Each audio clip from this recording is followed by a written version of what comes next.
பள்ளிவாசல் சார்ந்து நடக்கக்கூடிய மதரசாக்களுக்கும் அறிவிப்பு விடும்.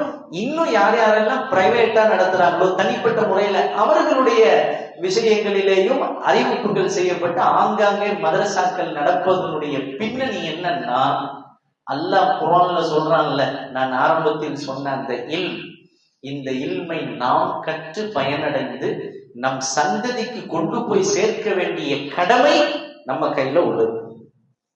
இந்த கடமையை சரியாக நாம் செய்தால்தான் இந்த உலகத்திலே நாம் வாழக்கூடிய காலகட்டத்திலே நாமும் சரியான நேர்கோட்ல வாழ்ந்து நம்முடைய கண்ணுக்கு முன்னால் இருக்கக்கூடிய இந்த ஜெனரேஷனையும் காப்பாற்றி பின்வரக்கூடிய மக்களையும் பாதுகாக்கக்கூடிய ஒரே அரண், ஒரே வழி மார்க்க கல்வியை தவிர வேற ஒண்ணும் கிடையாது.